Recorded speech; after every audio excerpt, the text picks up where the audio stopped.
In June of 1986, dosimetrists Mikhail Kostyakov and Vladimir Kabanov found themselves at the foot of a flight of stairs on the ground floor of the destroyed reactor of Chernobyl Unit 4, investigating something that wasn't quite right.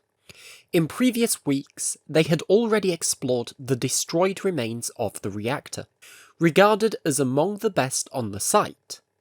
But this had not come without consequences. One day, Kostyakov had walked past an open hatch in the southern pump hall of Reactor 4, when his dosimeter, which could read up to 1000 roentgens per hour, went off the scale. He continued on, anyway, completing his tasks, only to find the skin peeling off his leg during his evening meal.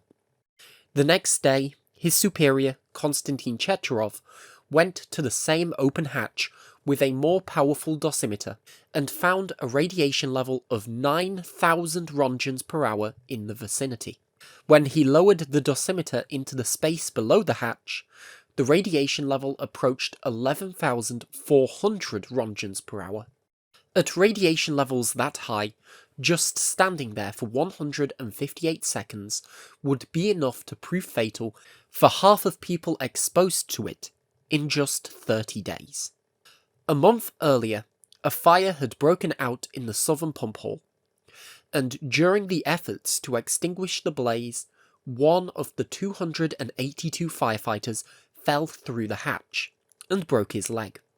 Other firefighters were able to rescue him using a board and rope, but when those firefighters handed in their radiation levels, they were refused leave from the exclusion zone because their superiors didn't believe the radiation dose they had recorded.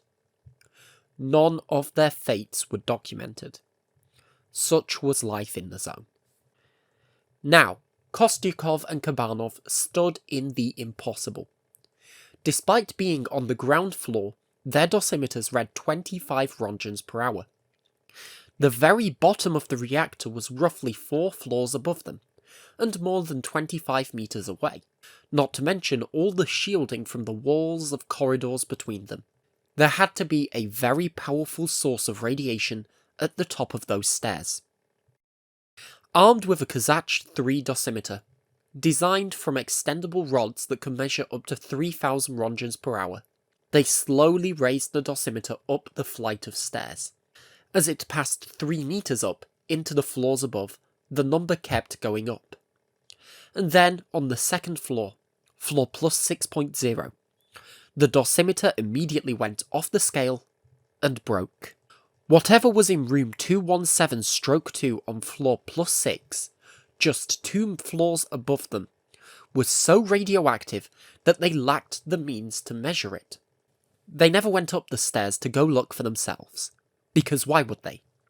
It was far too dangerous for no good reason, and that decision probably saved their lives. Because we now know what is in room 217/2, the elephant's foot. And while they didn't know it, they had become the first people on the planet to document its existence. Months would pass, the sarcophagus would be built, and concrete would be poured into the structure to stabilize it. The dosimeter that Kostyakov and Kabanov used would be trapped in the concrete forever, as the 2 workers left it when the device stopped working. Attention had turned from building the protective shelter over the structure to actually assessing what happened to the fuel within. There were 2 primary concerns. The first was the structure of the fuel, and if it could go critical again. Sustained nuclear fission requires a fuel, which in an RBMK is fissile uranium-235, and a moderator, or the graphite in an RBMK. Neutrons are slowed down by the graphite, increasing the chance of a successful collision with another uranium-235 atom, producing more neutrons and continuing the chain reaction. In a nuclear reactor, this could be controlled through many means, all of which were lost when the reactor was destroyed. But if the fuel and moderator remained close enough, and in a favourable ratio for nuclear fission, then they would be in a lot of trouble. The second concern about the fuel was, well, where was it? The reactor had been supposedly burning for days, and during that time helicopters had been used to dump boron, dolomite, sand, anything that might have been useful to smother the blaze in the reactor hull. Of those 5,020 tons, the Soviets knew most of it could never have made it into the core, not only because they were doing it by helicopter in runs, but also as the upper biological shield of the reactor was covering the entrance to the shaft, making it near impossible to access. There's also the possibility they were aiming for the wrong thing altogether, but that is a story for a different time. The point is that they didn't know if the fuel was still in the reactor shaft, or if some of it had escaped into the building somewhere. It should have been easy to simply walk through those corridors and examine everything just by following the floor plans, but the hasty efforts to stabilize the structure had turned Chernobyl into effectively a cave system, with open chambers like the reactor hall, and tight crawl spaces where concrete filled floors up almost to the ceiling. This was no easy space to explore. Special teams and preparation would need to be made for it. Radiation levels were high, and the first plans involved sending robots into those dangerous areas. Unfortunately, these robots proved completely useless. In one demonstration, recorded for the Sarcophagus explorers to witness, a specially designed robot was placed in one of the corridors of the sarcophagus, where radiation levels increased the further down the corridor one traversed. The robot drove forward down the corridor some 6 meters to its first obstacle, a metal pipe about 12 centimeters in diameter. The robot stopped, unable to cross the obstacle. 2 workers had to help it over, entering the high radiation zone, and the robot only made it another 1.5 meters before it stopped again. The operator couldn't bring the robot back to life, and again the 2 workers had to run over and bring it back. But still, the robot would not respond to the controller, causing the operator to just give up. 2 minutes later, the machine turned itself back on, spun around, and charged at full speed down the corridor, clearing the 12 centimeter pipe, clearing all the obstacles, to the very end. And finally, wheels making a grinding noise, it gave out, toppling over onto one side.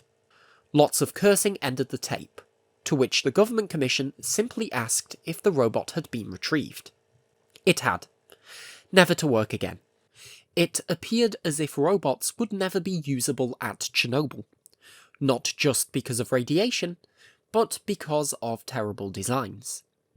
They needed something small, something mobile, and something simple that could traverse the alien terrain. Enter the toy tank from Children's World. About the size of a telephone, it was perfect for the conditions. The cable was lengthened, and dosimeters, thermometers, and a flashlight were attached on top.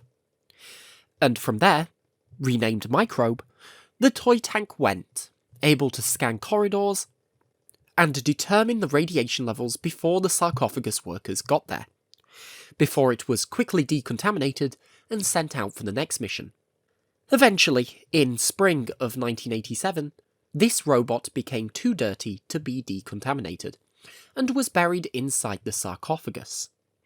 If you want to learn more about this little tank, I strongly recommend Chernobyl Family's video Rebuilding the Device. It's a really interesting project, and his channel, in general, is very, very interesting. All this work was good, but it was getting them no closer to finding any of the fuel. The toy tank could not by itself traverse the cave network of the sarcophagus. Only people could. This is where Vasya Koryagin enters the story. Koryagin, a speleologist who wound up caving through the concrete-filled levels of the sarcophagus, was obsessed with the bottom of the reactor, which was held up by a 100-ton steel cross. What happened to the room the cross was in was unknown. with some people theorizing that perhaps even a hole had formed in the lower biological shield, the steel and serpentine plate under the reactor. Something many never considered, as they thought it was too extreme. Nobody knew for certain, and Koryagin wanted to find a door to the room, to crawl underneath the cross and assess what happened. An absolutely crazy idea, considering if there was a hole, the radiation levels could have given him a fatal dose in seconds. But that was never going to deter him. And frankly, his superior, Vladimir Asmolov, was not deterred either. While consulting the floor plans, Koryagin managed to find his route to the heart of the disaster. It's actually quite simple, really, as there was a staircase that would take him to that very corridor. This was staircase 257. From there, all he had to do was walk south down corridor 301/6, enter the big door on his right to corridor 318/2, and then the first door on his left would take him straight to the reactor hall. It's that simple. And so, in December of 1986, he set off. He descended the staircase, passing by corridors blocked off by concrete flows, and then made his way to the floor he anticipated the door to be on. Here, the concrete flows and formations had created a passage he had to traverse by crawling, flashlight in one hand, dosimeter in the other. Radiation levels were quite low compared to some values we've encountered earlier. Just 10 to 15 roentgens. But then the number rapidly rose, and Koryagin had to duck into an adjacent doorway. This room was quite hot, but the radiation level was just 1 roentgen per hour. He was safe here. When he peeked into the corridor, down at the end was a large mass of something. He didn't know what it was, but he knew that whatever it was the source of the radiation. To understand Koryagin's next moves here, we need to mention the inverse square law, something that you might not have necessarily come across before. In essence, the inverse square law describes that the intensity of something physically quantifiable, such as light, sound, or in this case gamma radiation, is inversely proportional to the distance from the source squared. So, if for example, you're 1 meter away from a gamma source and your dosimeter measures 4 roentgens per hour, if you moved just 1 meter away, you would measure 1 roentgen per hour. If you moved another meter away, you would measure 4/9 of a roentgen per hour. You can see how quickly it drops off. But the same is true in reverse, and that radiation would quickly ramp up. So, Koryagin approaches the pile, measuring the radiation, and from here he can only guess what the level will be when he gets up close and personal with the mass. Now, he didn't have a floor plan on him, so he couldn't get a good sense of how far from the mass he was, but if he was right, behind it was the magical doorway he wanted to find. Estimating his distance to the mass to be 20 meters, and using the dose he was reading right there, about 50 roentgens per hour, he estimated that the mass was putting out no more than 20,000 roentgens per hour. If he spent 30 seconds running down to see if the door was there, he'd be fine. And so he did, running up to and past the deadly object, as his dosimeter went off the scale. Unfortunately, his magical doorway was absent. There was only a stairwell leading downwards. So he calmly made his way back out the corridor, through the tight passageways, and back the way he came out the building. When he told this story to his boss, Vladimir Asmolov, he simply couldn't believe how crazy the story was. It would take them 25 days to finally get an estimate of the radiation dose around the elephant's foot. Some 8 to 10,000 roentgens per hour. Koryagin had overestimated his distance from the mass, and his radiation estimate had been off by half. It transpired that he'd been on the wrong floor. The entrance to the bottom of the reactor shaft he was looking for was above him. Not that it mattered anyway. That route was rendered inaccessible due to a concrete flow that almost entirely filled the corridor, and therefore he couldn't get in through the stairs. But they had no idea what Koryagin had come across. Their initial assumption, based on its black glossy texture, was that they had discovered the molten lead that had been dropped by helicopter. But they couldn't say for certain. They needed photos, and they needed samples. The first man to descend in there to capture a photo of the mass, then dubbed the cone, was Valentin Obodzinski, a veteran of the Soviet nuclear industry who had already dodged death in another nuclear accident. After taking this photo, the government commission ordered they take more. But at that point Obodzinski had been relieved from the site, having received such a significant dose at Chernobyl, on top of his exposure in the previous accident, that any more expeditions into the sarcophagus could prove life-threatening. Obodzinski was sent back to Moscow for treatment, and years later he would lose one of his legs to his long-standing radiation dose. In his place, Moscow sent a photographer that not only had never stepped foot in the sarcophagus, but had never stepped a single foot in the exclusion zone before. And, on the first day on the job, he was sent with a rare high-quality Japanese camera through the tight, cramped spaces to take high-quality colour photographs of the cone. With him was an absent-minded dosimetrist who was supposed to ensure he didn't get too close to it and immediately send himself straight back to Moscow for treatment.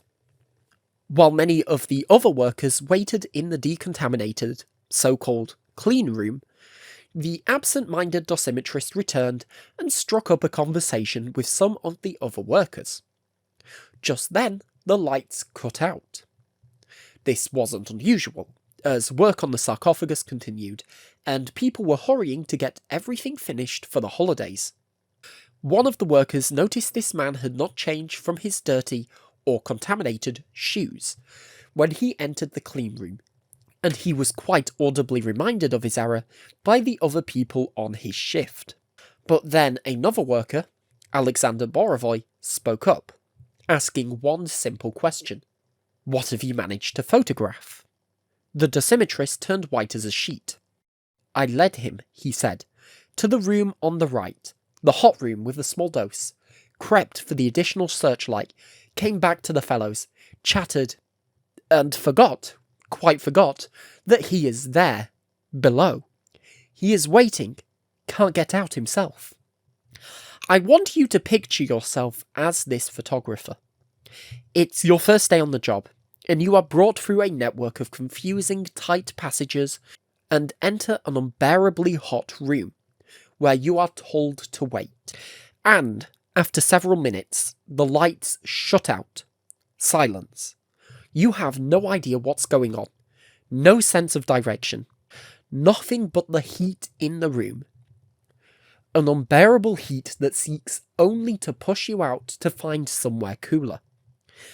And this somewhere cooler, not through the tight crawl spaces, but down this corridor. And without realizing, and without warning, that cooler air has led you right in front of the radioactive mass you were sent to photograph, where in just a short time, you will receive a lethal dose of radiation.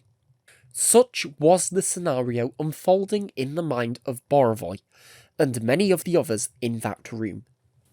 Before many of them could leave the room, the photographer appeared at the end of the corridor. He'd fortunately decided to make his way back out before the lights shut off. When he saw one of those would-be saviours, he beat him over the head with his camera. A lucky miss. The sarcophagus operative group gathered that evening in their hostel and laboratory, a converted gynecological department in the municipal hospital of the town of Chornobyl. The tiled walls made it easy to decontaminate, and all the furniture was made from stainless steel. That night, the debrief ended with only one person speaking up about the forgetful dosimetrist. "Let him go. We won't work with the person who forgot about his colleague." And so it was. The dosimetrist was removed from the sarcophagus. The photographer had a long career at the site, with the dosimetrists often having to stop him from becoming too obsessed with collecting the right pictures and walking into a high-dose zone, or holding him as he dangled out a helicopter to collect the perfect angle of a photograph of the roof. So, now they had photos.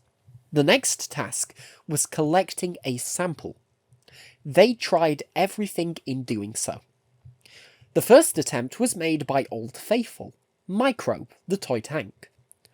The robot was further modified to attach a drill to the structure, and it was slowly sent out to attack the elephant's foot. Unfortunately, the drill could not generate enough axial force to crack the surface of the foot, owing to the lightweight design of Microbe. The device was recalled, and it became apparent that humans would have to go in to collect the samples. The next attempt was made by the military. Not with scientist permission, mind you. But a brave officer nonetheless attempted to smash the elephant's foot with a fire axe. This also failed to significantly damage the structure, and the officer was dismissed from the sarcophagus for exceeding his radiation dose. But something had broken off the surface amidst all these attempts, and they were finally able to bring some of the mass back to their laboratory for analysis. There was no lead, so everyone finally agreed the lead dropped on the reactor previously was useless, but the composition was very unique. It seemed to be a porous glass-like structure formed from the sand that surrounded the reactor before the explosion, mixed with concrete, zirconium, steel, serpentine, and, of course, the fuel and its decay products. You might be surprised to hear that the fuel only accounts for 5 to 9% of its mass, at least in the elephant's foot, and it is far from the highest fuel content of all the subsequently discovered lava masses. So, mystery solved. The cone, as it was still called, was not going to go critical without warning, as there was no moderator. Job done, right? No. One day, someone had an idea to collect more samples from deep within the mass. There was concern once more that the mass could go critical. If there was some moderator inside, in an appropriate configuration, combined with water that was seeping its way into the sarcophagus, then they were back on for a criticality. Oh dear.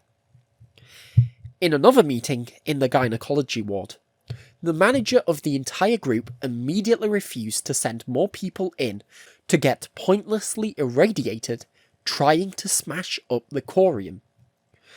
Across many evenings, they tried to come up with a solution to their problem, when someone said they could just shoot it and collect the shrapnel. So they asked the military for a gun. The military sent them to the police. The police sent them to the KGB. And the KGB sent them to the police again. Fortunately, a sniper worked at the police at the time. One Captain Soroko. With him, he brought a Kalashnikov and some armor-piercing rounds.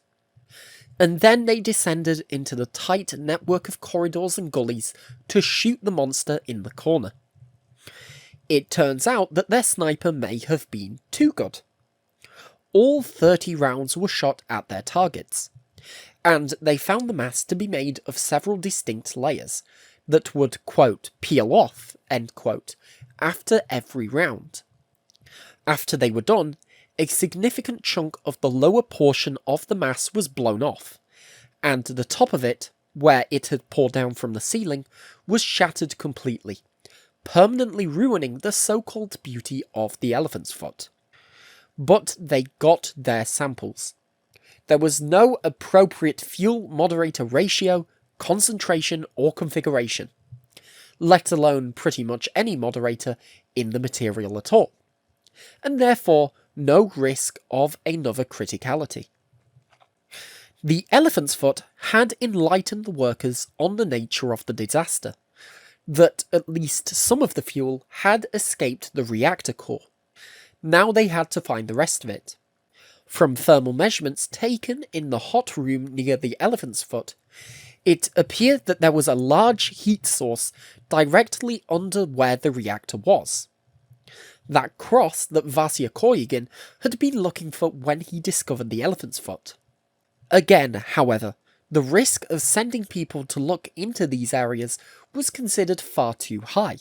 After several deliberations, one physicist, Spartak Balayev, pushed for boring holes through the concrete walls of the destroyed reactor into the vessel itself, and then inserting probes to analyse the situation.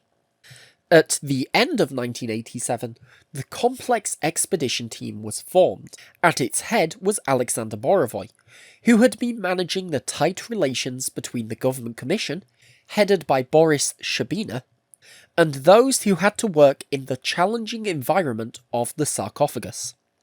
This team was dedicated to the drilling operation.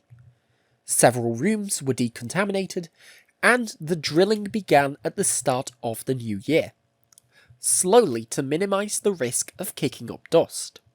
Some were designed to penetrate the lower concrete pad underneath the reactor, underneath the cross, to assess if the meltdown had in fact damaged the structural integrity of the reactor itself. Others were drilled into the upper levels to assess the contents of the reactor shaft. As mentioned before, the risk of graphite and uranium in a configuration that could go critical was the greatest threat, and one that many expected to see. The first of these to break through into the reactor region was from the top of room 207-5, entering the concrete pad underneath the cross. On May 1st, 1988, Workers' Day, a public holiday in the USSR, members of the complex expedition were celebrating into the late night when Borovoy received a call from the sarcophagus. It was the boring team, and something was going wrong. Steamy fog was coming out of the borehole being drilled into the concrete pad beneath the reactor cross. Borovoy ordered everyone to immediately leave and seal the doors to form a hermetic seal, while he looked for any drivers to take him to the site that weren't intoxicated from the festivities. When he arrived, Borovoy met up with the drillers, and then descended on his own down to the drill site, where he encountered one of the guards who had stayed at his post for the past 5 or so minutes, while the fog had engulfed him. Officially, the guard couldn't leave his post without dismissal from a superior, so Borovoy scared him out of Unit 4 by telling him if he stayed 10 more minutes, he wouldn't have to leave. They could just bury him on the site at that point. Once the situation was assessed, Borovoy and the drillers used a series of hoses to spray down the dust from the fog to the ground, and then wash it away. So ended the mining operation into the concrete pad under the reactor. The drilling experiment confirmed that an enormous amount of the fuel had ended up in this room underneath and melted down into the concrete, generating an immense amount of heat from radioactive decay.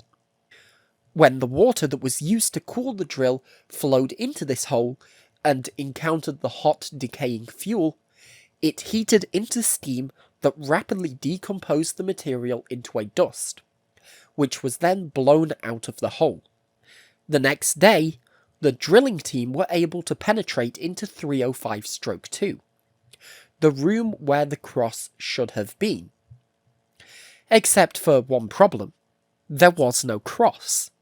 The entire lower biological shield had descended down through it, either during the explosion or during the meltdown, with the fuel melting the steel cross until it could no longer hold up the weight of everything above it. Late on the night of May 3rd, 1988, the drilling team pushed through into the reactor shaft. By their estimates, if the reactor had dropped 4 meters, the centre of the reactor should have been there. People took bets on what they would find, but the general assumptions remained the same. The graphite stack still present in the core, and some melted fuel rods. A probe was placed into the hole, so they could measure the size of the active zone they were dealing with. Because it was late at night, and people were tired, nobody paid much attention when the probe reached the other side of the reactor. Until they were on the bus heading back to the gynecology laboratory, of course, and then a mixed feeling of confusion and amazement took over. Another, larger hole was drilled into the side of the reactor, this time so a camera could be inserted into the gap. When they went in, their suspicions were confirmed. The reactor was in fact empty of fuel. All of it was either ejected in the explosion or escaped out the bottom of the reactor, along with all but a small amount of the graphite.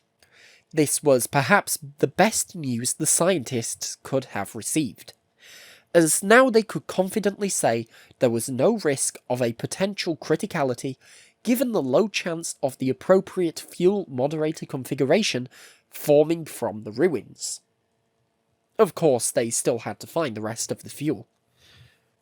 The inside of the core they did find was unique for a different reason. Not for what it didn't contain, but what it did.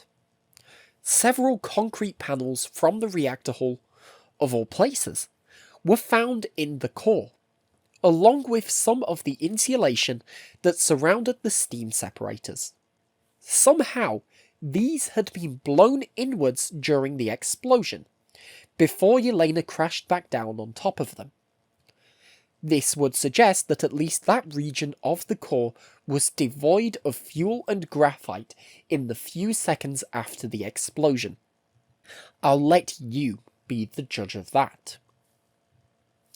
The elephant's foot was first made public in an article in the Pravda magazine on December 8, 1989. Alongside it was the first published photograph of its untouched appearance. And from there, images slowly began to trickle their way into the public, birthing stories of a Medusa, and instant death, and mirrors to photograph it. But the continuation of the story of the elephant's foot is for another day.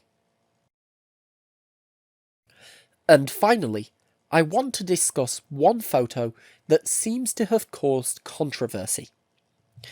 I am, of course, talking about this, the ghostly figure seeming to stand and walk around the elephant's foot. Some people have wrongly claimed that this was the first photo taken of the foot. It's easy to prove this is not the case, as the top of the elephant's foot has been blown off in this photograph. As you may know, the person in the photograph, as well as the photographer, is Artur Korniev, but it was in 1996, some 10 years after the disaster. He had no role in the shooting, let alone being the man who shot it, as some have claimed. As always with the Chernobyl disaster, the more you learn, the deeper and more mysterious the story goes.